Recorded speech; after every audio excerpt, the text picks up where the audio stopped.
So another couple of tips to increase search results is truncation.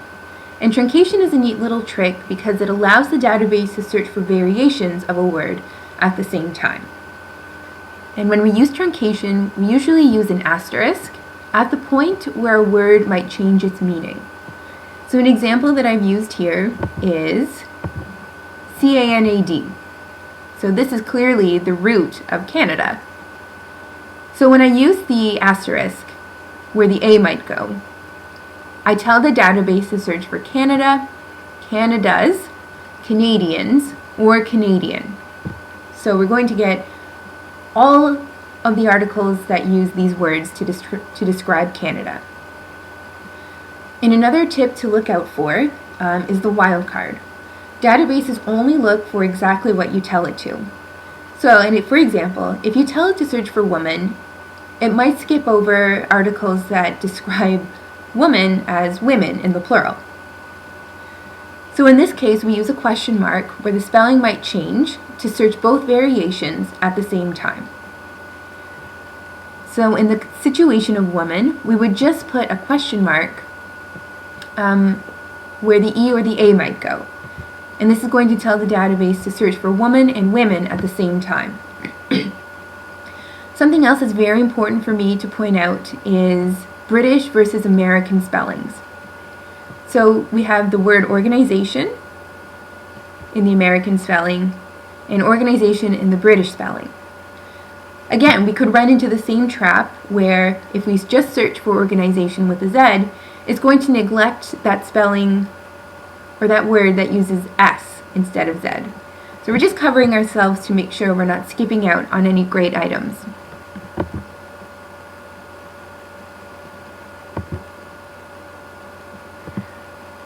Okay, so next we're going to talk about searching subject headings.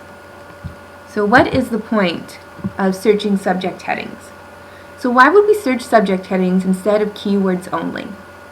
A subject heading is used to describe the essence of an article, the most important concept that a book or article might discuss. Subjects are actually used or described using a limited number of words, which means that you don't necessarily have to look for synonyms anymore. Only if it's one of your major concepts, though. So the benefit of using a subject heading is that it means your search will be more precise and return more relevant results. So when we use the subject headings, sometimes a database might use their subject headings in an index or a thesaurus. It just depends on the database. For America History and Life, they do use the word index, and it's located on the main search page. So when we're looking for subject headings, we just want to search here under the Browse For, and make sure you've selected subject terms. We'll get into a little bit more detail of a thesaurus result. So another historical interest of mine is Louis Riel, and I'm not sure how a database might refer to Riel. Is it Louis Riel? Are they just referring to the rebellion of 1885? As we can see here, anytime Riel is described, it usually comes with Riel Rebellion 1885. So that's the major way that this database describes Louis Riel. And it also shows us different kinds of facets. For example, this Riel here with books in parentheses is referring to a book review. So these words will then be used in your search using the subject heading selection, depending on your topic needs. A really simple way that I like to describe subject headings are Twitter hashtags. So if I'm looking for a new post on a specific event or person, I want to search a hashtag about them. And when I search a hashtag, it's going to bring up every result that describes your interest using that word. So that's kind of how a thesaurus result works. I know it can be a little bit tricky, so feel free to ask me if you're not sure how to use the subject headings.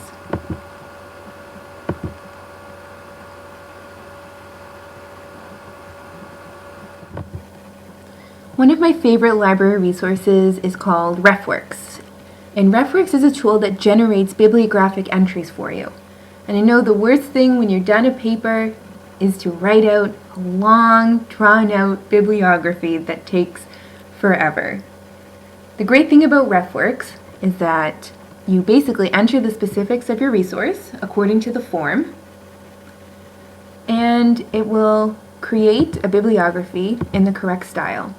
I always encourage you to double check what RefWorks has created for you with a style guide, such as the Rampolla, which should be available on reserve at the service desk.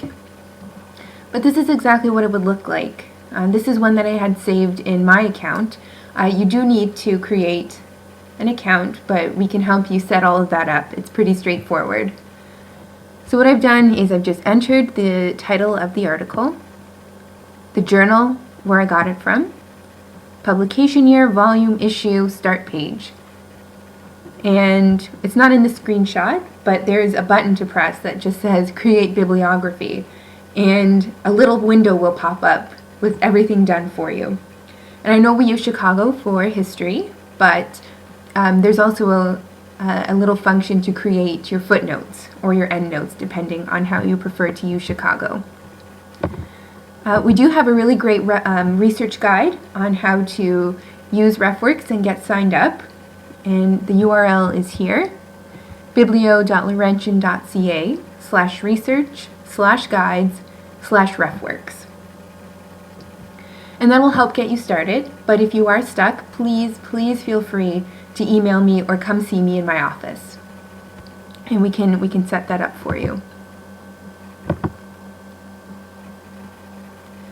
So next, as one of my final points, I wanted to talk about getting books from Laurentian and other university libraries.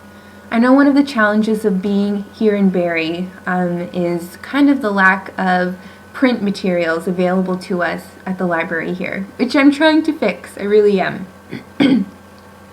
But to get around that, the library does subscribe to a service which is called RACER, and that's an interlibrary loan service that every Ontario university participates in. So basically what it means is that we are free to borrow books from any university library in Ontario. We just have to make an account first, but it does allow you to have books delivered here right to the service desk, which is a really wonderful service.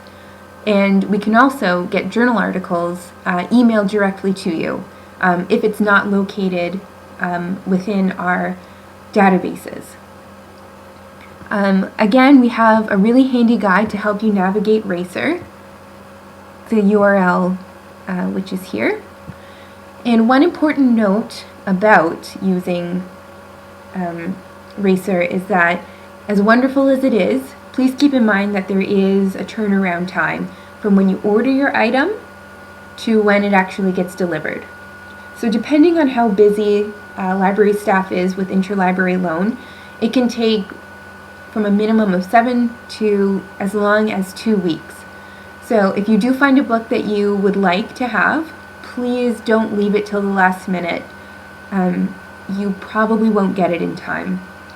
You'll probably be a little bit luckier with journal articles being emailed to you because it's a little bit less labor intensive, but even that turnaround can be from 3 to even 7 to 10 days. So just make sure that if you need something from another library, you know where to go. And again, please feel free to ask me for any questions on setting up a RACER account.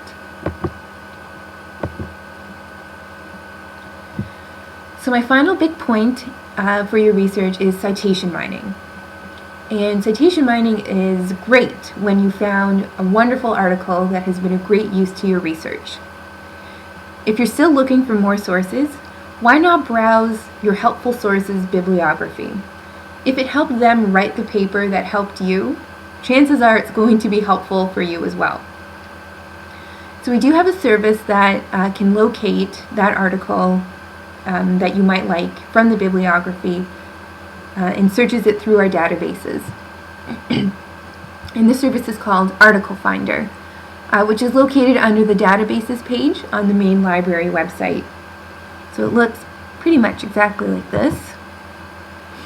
As you can see, Article Finder is right here.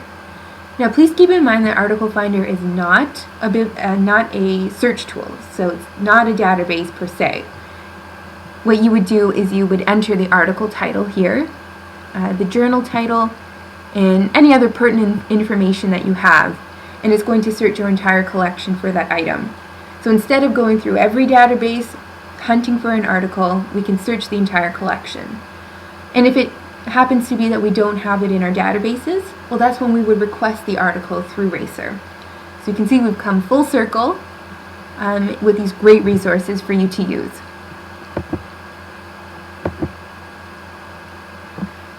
If you need more help, please don't hesitate to contact me.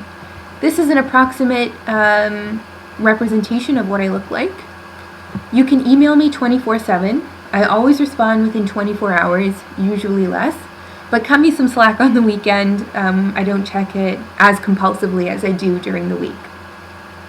So my email is clavie02@laurentian.ca. If we're unable to meet in person and you'd still like to talk to me, we can always Skype with each other. My ID is here. And I also hold office hours, so please feel free to set up an appointment with me with a brief description of your research question. My office is in the C building on the 3rd floor, and it's in room L. My office hours are from Wednesdays from 9 to 3, but please just let me know if you plan on coming so I can accommodate you into my schedule. Also, please hang out with me.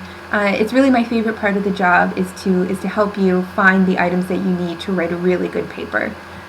So you know where to find me, and I hope to hear from you soon. Thank you for watching. Bye!